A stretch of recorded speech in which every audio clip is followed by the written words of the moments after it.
All right, guys, welcome back. Today, I have something a little bit different than what I usually post about. I have the new 2025 Kawasaki ZX-6R KRT edition. So, this one is a bit different. I'll get into why I got this really quick, just as a backstory. My friend took me to a track day, and as one would imagine, I fell in love with it. I really liked it, and I wanted to get my own track bike. I did a bunch of research, and I ended up with the ZX-6R after considering quite a few different bikes. This might upset some people, but that's all right. I first started thinking about the new Aprilia RS660. However, you know, I grew up on Japanese bikes, you know, Yamaha, Honda, and that's just kind of what, to me, is kind of, you know, what I like, I guess. I'm just gonna say it, right? Looking into the Aprilia, you know, maintenance is a bit more, parts are a bit more, reliability, I don't know. I can't imagine it's as reliable as one of the Japanese brands. And it's also not an inline four, which is something that, you know, I really was gonna try and stay away from. However, I borrowed my friend's Yamaha R6 at the track, and it was a lot of fun revving that thing out. So this is kind of what I ended up with. You know, I like the fact that it's a 636 and it has a little bit more low to mid torque and power. And R6 prices in my market, I'm in Florida, in my market have like exploded. Like, you know, to get a used R6 like in newish condition, you know, it's like 14 grand. And I paid 10,999 not out the door. I paid like 11 grand for the bike. And then you have, you know, like taxes and the regular stuff, right? For this bike. And it's a non-ABS, the non-ABS version, because I figured most track guys delete it anyways, and it's a bit cheaper. And then you have to spend money to delete it. I'm not gonna be riding in the rain. I'm not gonna be riding in the street. Something important to mention is that this is gonna be a track only bike. I'm not gonna be riding this on the street. I'm riding it on the street now just to break it in.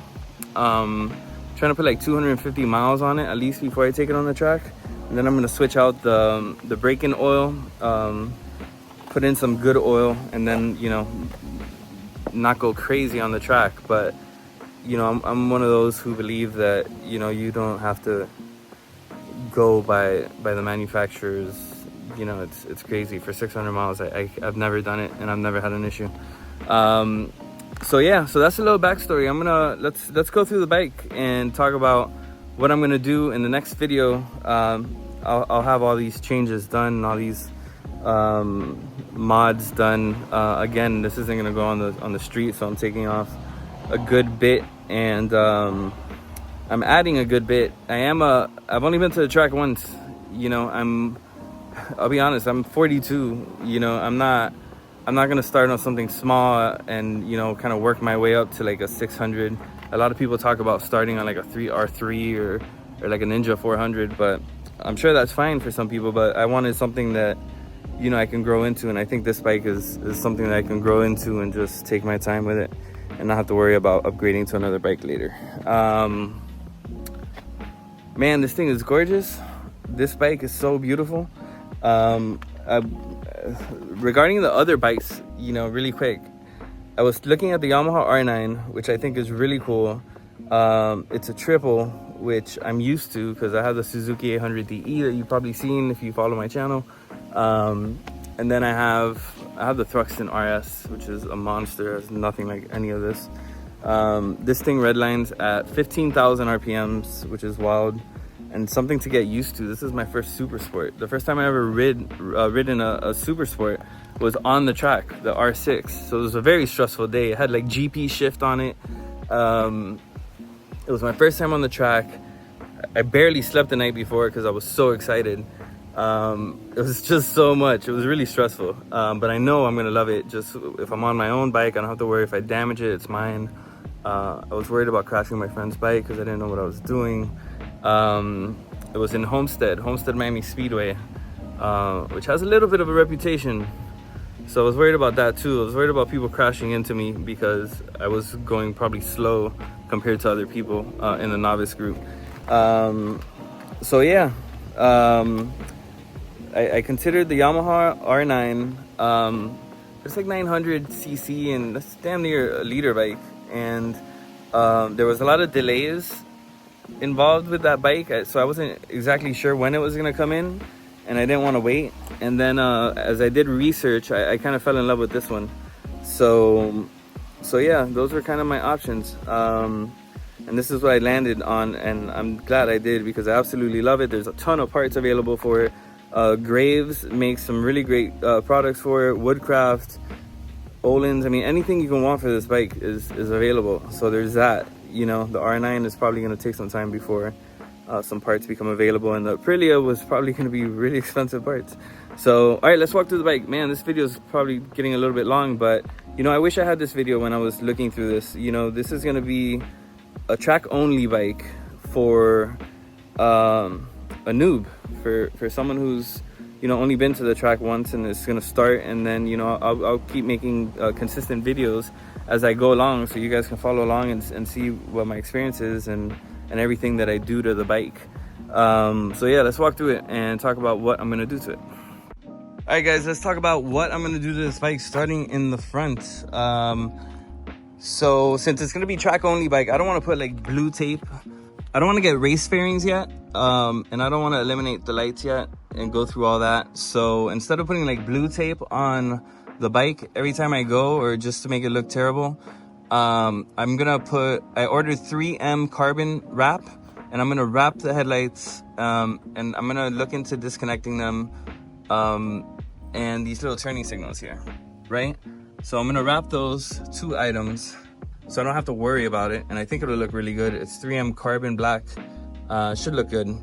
What else am I doing? Okay, so up here really quick, I'm getting rid of the mirrors. Woodcraft sells mirror block off plates, and one of them has a GoPro attachment, so I can attach a GoPro and record all my shenanigans. All right, so down here, I am going to replace the brake line with a steel braided brake line. As the research I've done, the rubber ones can expand, and then there's brake fade and all that. And then I'm also replacing the brake pads to race and track pads. That way, you know, I don't have to worry about, you know, fade and all that. Okay, cool. So up here I am putting on, and I'll put links in the video, and I'll put pictures up too so you guys can see what I'm talking about. I'm putting the Olin's steering damper. It goes here, it connects, there's like a kit for it, it connects there. My friend told me that's pretty important, you know, for the bumps on the track, and just to keep me right side up, right? Okay, let's see what else. So moving on the side, I am putting Woodcraft protection plates on the engine, and what I really like about those is that they have replaceable kind of like pucks on them. And speaking of pucks, I'm also putting the no cut Graves frame sliders on the bike. I know a lot of people are kind of have their own opinions about frame sliders, about being good or bad on the track, but the ones that Grave makes, what I like about them is that you don't have to cut the panel, the fairing for it, and it's really low profile, so the chances of it getting stuck and making the bike flip or getting caught on something are pretty slim. So we have that. What else are we doing here? I'll come back if I remember, but that's what I'm doing in the front so far, and this is kind of like stage 1 until I start learning what I'm doing. I think a lot of people will just put a ton of parts on it, and they probably don't need. I wanna keep it mostly stock and just protected as my skills develop, so I kind of understand why I need the upgrade. You know what I mean? Because I have no idea why I would need, you know, like $1,500 Olin's back suspension. I have no idea yet, right? So once I start learning, and my skills start to develop, then I'll start upgrading it as needed. Back here, I'm gonna wrap the brake light and disconnect it as well. I ordered a fender eliminator kit, and it'll get rid of all this junky. This is always the first thing that I do. I hate those things, and it's not going on the street, so I'm perfectly fine just getting rid of all of it. Let's see what else. The brake pads and the steel lines in the back I'm not bothering with. From what I understand, you know, the back brakes are barely used. Here we have the exhaust. That's another one of the first things I get rid of. Look at this thing. It looks like a bazooka, like a missile launcher. So I'm getting rid of that. I went with the N4 slip-on. I'm not gonna do a full system yet. I don't think it's necessary for my skill yet. You know, I don't want this thing to be a monster just yet. So I'm getting rid of that. It's gonna be much tighter. It's gonna let me get rid of the passenger peg. And you know, it just comes out to here, which is nice. It's just kind of like tucked. On the side here, I'm gonna do the engine protector for this side as well. And let me see what else. And man, I think that's it. You know, I spent so much money. And something else I want to mention. I know some videos mention it, but for anybody looking at this because it's like first track day bike or just starting with track days, this is so expensive. So expensive. You know, and we're not even talking about like other stuff yet. Like this is just the bike and the parts that you put on it. But like just to get like a leather suit and boots and gloves and an airbag vest, if that's what you're gonna go with or whatever, it's a really expensive thing to get into. Just fair warning, because people told me that, but I didn't take it serious. It's a lot of money. So there's that. But I think that's all I'm gonna do for now. You know, I think the bike's gonna look way different once I do all that. And I think it's a good start for, you know, a beginner doing track days. I wonder what else. I wonder if I'm forgetting anything else. I think that's it. I think that's a good start. You know, the bike's gonna be protected. All the important bits, the steering damper, the steel braided brake lines and the race pads. You know, the bike is powerful enough. Like this is, like I said, this is my first super sport. It's definitely my first inline 4. You know, this thing redlines at 15,000, and it's a lot of fun getting to that. And you know, it's kind of a lot of power just thrown at you at once. And this is from someone who rides a 1200 Triumph. You know, it's different. That thing redlines at 7,500. So I'm used to the power. It's just the way this one delivers it. It's a lot of fun, especially on the track. One other thing I want to say is, you know, a lot of people buy this for the street, and in my area, people die like every week because of motorcycle accidents and cars and running into them and doing 100 miles an hour down the street. It's insane. This bike, I would never buy this for the street. As a matter of fact, once I get the miles in now, and I'm cruising now for the most part, I'm going through back roads and things like that so I can rev it and break it in the way I want.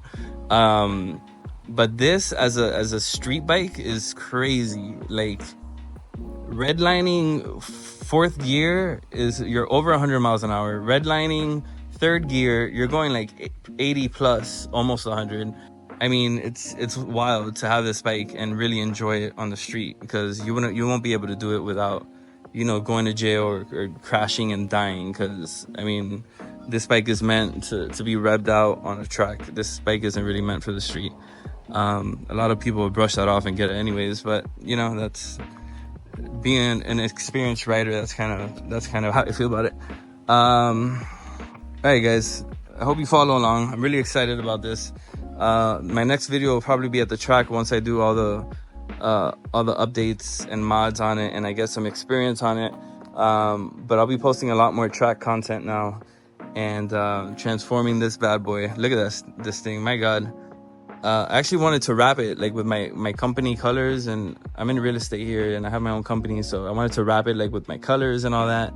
But this thing is just so pretty. I kind of just don't want to mess with it. I love the look of this bike. This is also my first Kawasaki. I grew up looking at Kawasaki's, but I couldn't afford them back then. like dirt bikes and four-wheelers and things like that. But this is my first Kawasaki, so I'm pretty excited about it, and I'm loving it so far. All right, guys, subscribe if you want to follow along. Stay safe out there. I'm in Naples, Florida. If you guys are around, you know, comment below. And I'll also link all the lists to the parts I'm putting below. And this video is getting really long, so peace out.